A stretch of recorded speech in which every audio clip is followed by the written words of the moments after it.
I believe it. I do. Yes, they are. I believe the blood's on their hands because they haven't been speaking up. You know why they didn't speak up against Obama? I'll tell you why. Because he would have stripped them of their 501c3. Yes, he would. The only reason they got the testicle fortitude to come out and say something on Trump is because Trump hasn't threatened to take their 501c3. He's actually trying to protect these guys. That's the only reason. All of a sudden, they got the testicle fortitude to come out here and start running their mouth about Trump. Yeah. But see, they never did that with Obama because Obama would have stripped them. And that was the goal, by the way. That was the goal, was to get Hillary Clinton in, strip them or force them to preach this or preach that. When they wouldn't abide by that, then they were going to turn it into a mosque or a satanic temple. That was the goal. Well, let me just say this, Mark. I said this the other night, and I mean this. I hear a lot of, and I'm going to talk to our side for a minute. And this goes in the overarching thing. Because I hear people tell me all the time, well, we're just doomed, and I don't believe Joe Biden's going to win in a million years. But what I hear from Christians is, well, things would be so bad for the church if the Democrats take power. Folks, can I just give you some truth serum tonight? We've had the best president in 4 years. We've had the most favorable president toward faith than we've ever had in the history of our country. Ever. I mean, Reagan wasn't as favorable to faith as Donald Trump has been. He's even called his own this prayer group together at times and said, guys, I can't get behind your pulpits and preach. You got to do that. You're the ones that's got to change this country. He said, I've done everything for you. I've cleared the runway for you. Fly. And they still ain't doing it. And they still ain't done it. So let me tell you something. If the church is going to sit on its pew and sit on its derriere in a season where we've got everything going for us, don't be throwing this condemnation and guilt and saying, well, Trump's not done enough for the church. Trump's done more than enough for the church. He's not the spiritual leader of the country, neighbor. He's not the spiritual leader of the country. Prophets, pastors, teachers, evangelists, apostles, those are the spiritual leaders of the country.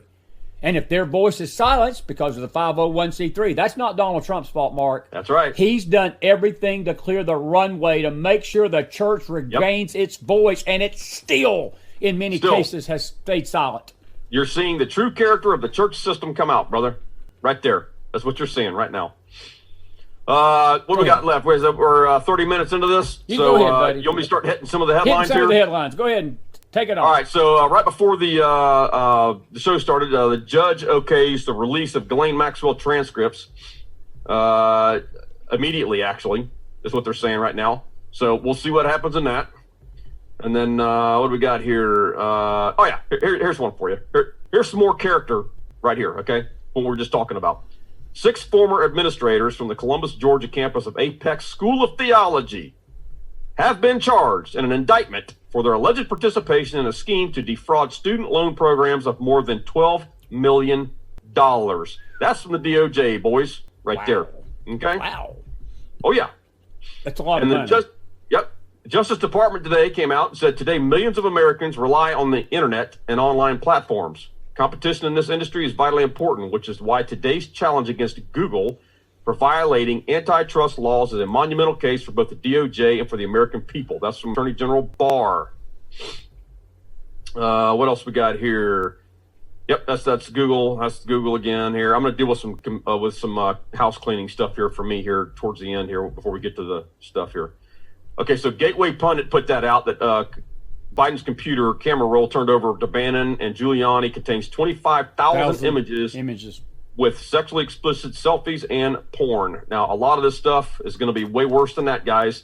Wayne Allen Root, I've been on this show a couple of times. He's been hammering these guys. Yes. I mean, he dropped some bombshells this week, and this is one of them. He said, breaking news, my sources, as high up as it gets, watched videos on Hunter's laptops today, just told me point blank, no rumor, they saw Hunter raping and torturing little Chinese children. Chinese government has the same videos. Biden is compromised, blackmailed. Can never be prez. So this is some big stuff coming here, guys. Michigan court hands a huge victory for the Republicans on absentee ballots. See, the exact opposite happened with Michigan. In Pennsylvania. Yeah. So hopefully that stands. Mark, let me interrupt you right there, and let me tell you why that's important. Because right now, with a 4-4 majority, What happened was the justices split on Pennsylvania 4-4, so that threw it back to the Pennsylvania Supreme Court, which ruled that they could extend it. If we'd had Amy Coney Barrett on there already, that probably would have been 5-4, and they would have probably stopped that. Now, in the Michigan case, this is huge. This is why state courts are important again. They ruled that they can't. Mark's going to tell you what happened, but even if the Supreme Court ends up 4-4, it goes back to the Michigan Supreme Court, and it's not going to change. So this will stand no matter what happens at the Supreme Court. Mark, go ahead and tell them what happened. I just wanted people to understand the importance of this 4-4. Yeah, absolutely. Here's another article here, and this to me is quite a big one here, and nobody's paying attention to it, again, because I'm kind of into this whole Central South America thing here in Mexico. Former Mexican defense minister is arrested on drug charges in the U.S., officials say. U.S. officials arrested former Mexican Secretary of Defense on drug charges on Thursday. Authorities said a stunning development for a nation that honors its armed forces and has relied on them to fight narcotics traffickers. The detention of retired General Salvador Cienfuegos in Los Angeles was announced in a late-night tweet by Mexican Foreign Minister Marcelo Ebrard. The minister said to be expected to be informed by Mexican consular officials of the charges in the coming hours. Listen, a Mexican government official confirmed the arrest was requested by the U.S. Drug Enforcement Administration. Look, if people can't figure out what's going on here, something's wrong. Look at all this stuff. I mean, how long have we been hearing people saying, nothing's happening, I can't see nothing happen, and I hope you're right. I just pray to God something's going to happen. I mean, how long have we been hearing this? Yeah. Folks, if you can't see what God is doing right now, look, we are in the truth phase, and we are about to enter the justice phase. See, have you noticed that the president's tone is even different? Yes, it is. He's even dancing on stage. Why is that? Because, look, the president's human, guys. Even he's tired of this BS that he's had to go through all this time, and now he sees, finally, he's saying to himself, it's my turn. Absolutely. Now it's our turn. Now, hopefully, when I say our turn, I mean him, General Flynn, all these guys that are holding on to the truth's coming out. You know, it's amazing because even his tone, his demeanor has changed because he knows what's about to happen, Chris. Well, let me just... He knows what's about to happen. And so when the first indictment is handed out, that's right. That's when the justice phase starts. Boom. And folks, let me just throw this caveat into there, and I've been feeling led to say this, and I'll go ahead and say it right now. It's not just the White House that has to stay red, guys. It's Senate and the House of Representatives. You've got to vote a straight party ticket. I'm going to just encourage you. I know some of you have been sending me emails, and you tell me how bad this Republican is and that Republican is. Folks, the time for that is over. You should have fixed that in the primary. If you didn't fix it in the primary, it's too late to worry about it in the general. I would strongly suggest when you go into that voting booth, you close your eyes and make sure your finger's on the R button, not the D button. But you just pull that lever and make sure all of it's R. Make sure all of it's R. Because we got to get this Senate in Republican hands, and we've got to take this House back. Because if those two bodies go blue, then President Trump is going to be facing some headwinds that are going to be just as bad as if he lost the White House. I don't believe that's going to happen. I think the Senate is safe. But we only need 5 seats, Mark, in the House. That's doable if people will vote and get out there and fight. And I just think there's a red wave coming. I think that this is going to be an 84 type event where, I'm going to tell you something, man, it's going to be a tidal wave of red coming. But it goes back to people voting, and you can't argue on semantics and get caught up, well, this Republican did this and this Republican did that.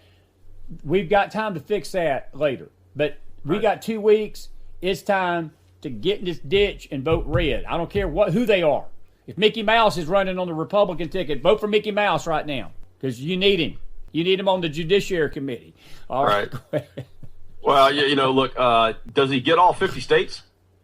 If there wasn't voter fraud, he would have a legitimate If there wasn't voter electoral fraud, now look, I've been screaming for 6 months. I've been screaming for 6 months on this show. There's 2 things that they have to do. 2, get control of the voter and electoral fraud, and stop the social media suppression. Yes. Now, if you want to move into that, we can. I don't care. But they got to do those 2 things. Now, here's the thing. They're screaming for you to get the truth out, but yet they don't want to deal with the suppression on social media. You just had Ted Cruz come out and was going to subpoena Jack Dorsey and Mark Zuckerberg for this Friday, I believe it was. Yeah, they canceled and it. they canceled it. They canceled It's like, really? Are you guys? And I almost tweeted it out. I said, you guys are going to do a dog and pony show a week before the election that has no teeth whatsoever. It's all bark and no teeth. It's a Republican. What these guys are going to get there and lie and plead the fifth or whatever it is, like we've seen 1,000 times. And it's like, if you really want this crap to stop with the suppression, you repeal Section 230 and you let the lawsuits fly. Yeah. That's what's going to stop it. You let the lawsuits fly. Well, that's